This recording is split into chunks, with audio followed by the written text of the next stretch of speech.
Welcome back, everybody. Now we're moving on into textures. In our first texture, there's not an example in the book, so you'll have to either download it from our computer or take a photograph in Classroom.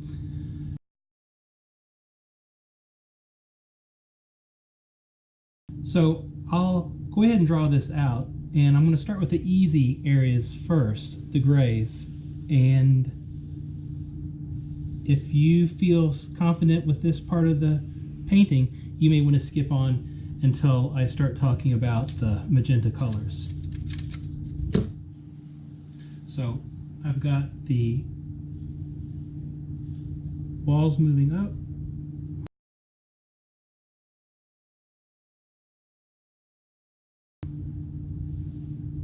I've got a block in here. I'm going to draw it as if I can kind of just see right through it.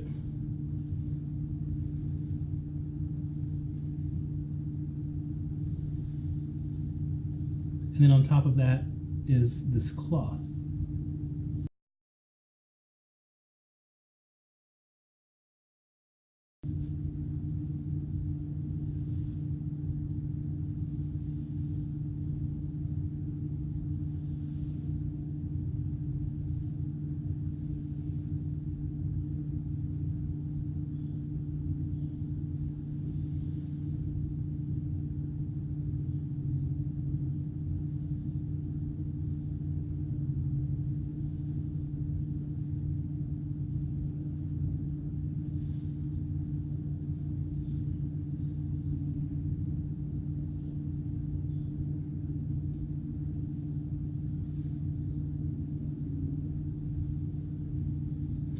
So the cloth is this organic form that's on top of this geometric block. I'm going to go ahead and paint in all the lights and shadows of the grays first and save the magenta for last.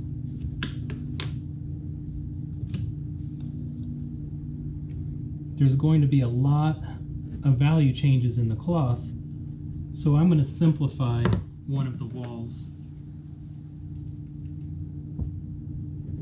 But I don't want to simplify everything because I think that would make for boring painting. So I'm going to be doing a light gray, a darker gray, a darker gray, a darker gray, and I'm going to do a solid black.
just realized I've got my paper upside down.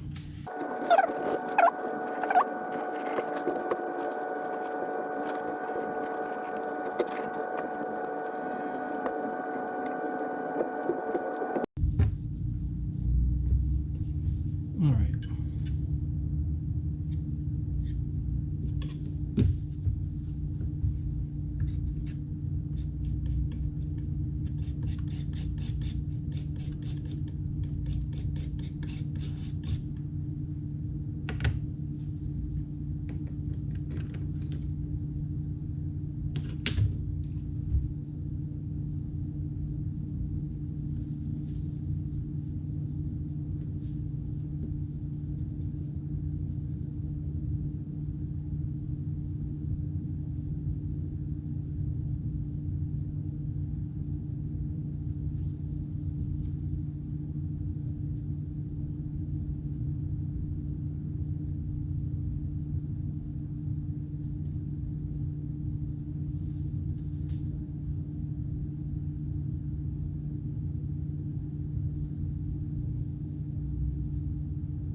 Then I'm going to do my floor color, lighter gray and a darker gray here.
And a slightly darker gray on this side.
Do the wall a solid black.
and then the lighter value for the top of it before I hit the shadow.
All right, so up to here, we're pretty much just doing the achromatic painting that we did our very first painting. But now it gets interesting, because now, and this is where if you were scrolling ahead, you want to come back to the color. What we're wanting to do now is be able to see all of these different values that make the cloth look like it's a soft, folding, curving form instead of a really hard geometric form like the box. So instead of having 3 values for a form, like say 3 values for this cloth, we may have 20. So what we're going to do is we're going to identify the middle areas first, and then we're going to divide that into tints and shades of magenta. So I'm going to work down below here.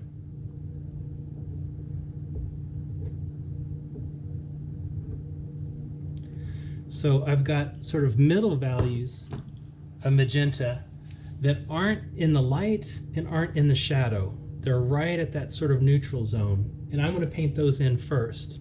And what you're doing in a sense is you are breaking a form down, like say a fold, a curve, into so many different values. So what happens is there's a slow value change as you move across. Here. You may also see that there's a lighter value change and the darker value change here. So what you're trying to do is see that there's lots of different values.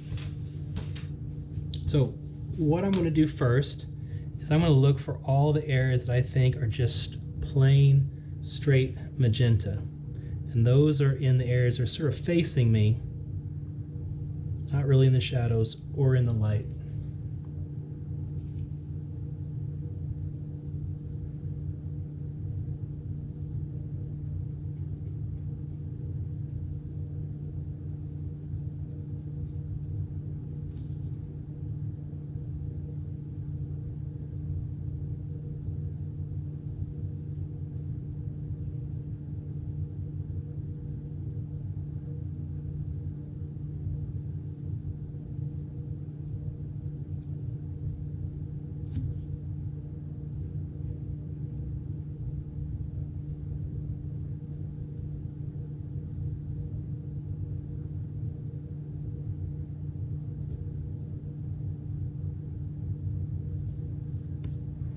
Now, everything else is going to be a tint or a shade of those first values. So this will be my shade side, this will be my tint side. Next what I'm going to do is I'm going to go into an extreme. I'm going to go for my very lightest areas on the cloth and then my very darkest areas on the cloth. So I have 3 spectrums or 3 extremes: medium, light, and dark. I'll do light first.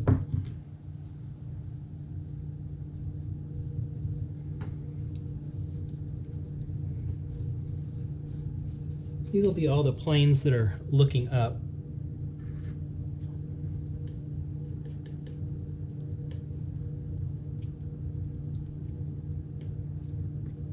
And because the cloth is a fiber, it's not metal or glass, it's not going to have a white highlight on it like we'll see in the future.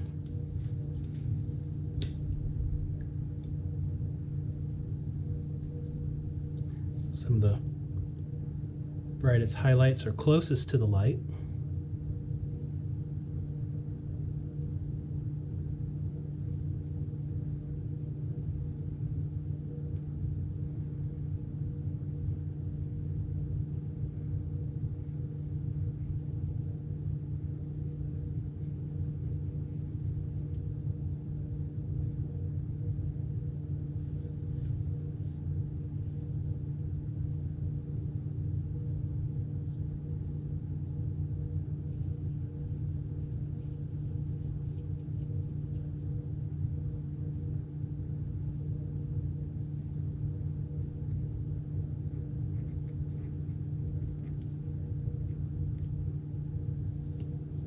And then along the seam of it, it seems like it's catching just a little bit of a highlight.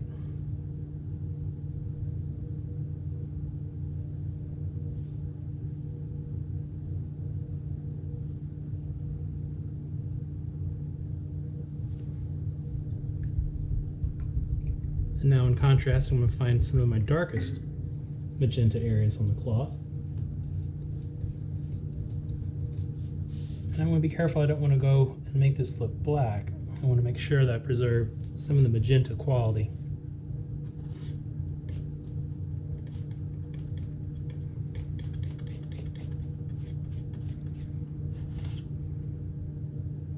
So that really got dark quickly. Let's break that in half.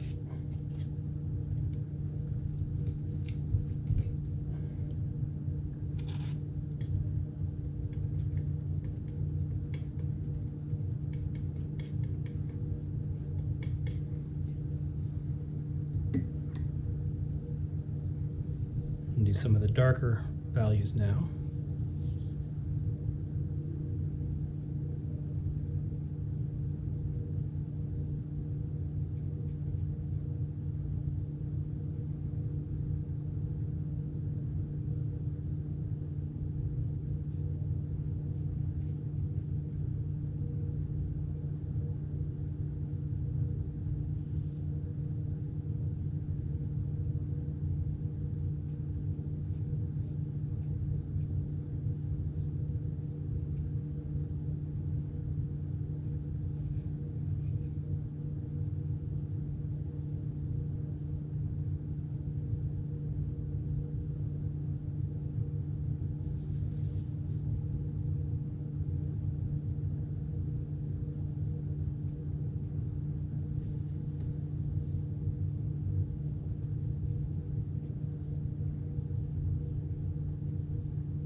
And then there are also a couple dark areas just where the folds are along the top.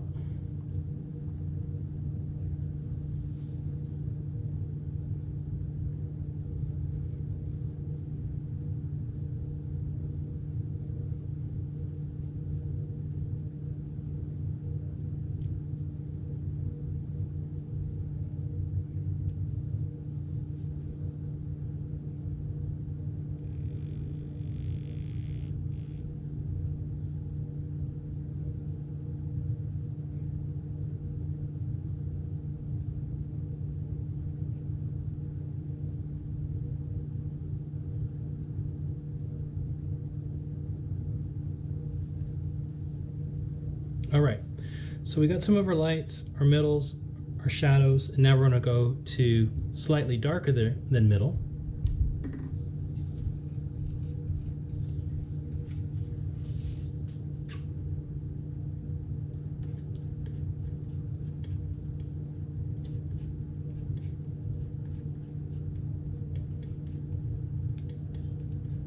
Think of this as about 10% black, 90% magenta.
And now I'm going to go and hit just a couple extreme highlights.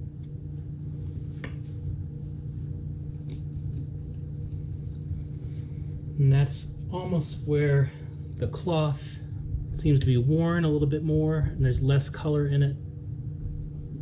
So it's just a little bit brighter than this brightest pink that I made.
All right.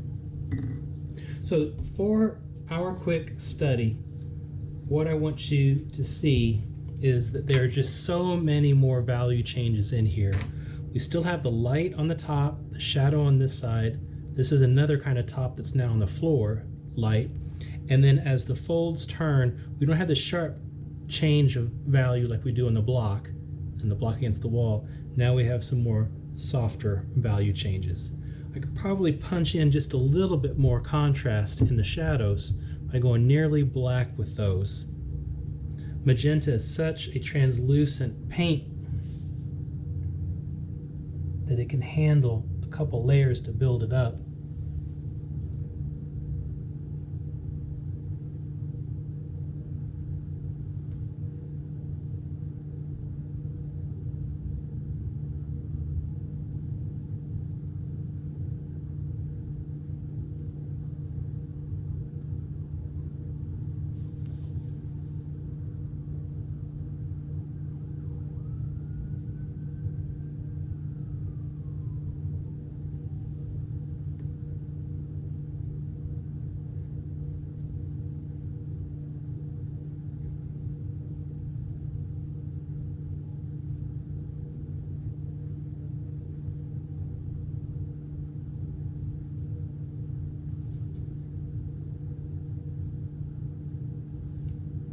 All right.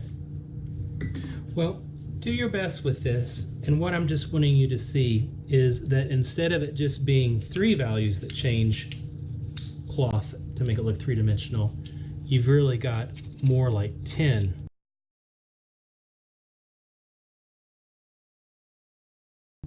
And so do the best you can with creating those soft folds, those curves, those sort of turns, and I'll see you in the next video. Good luck.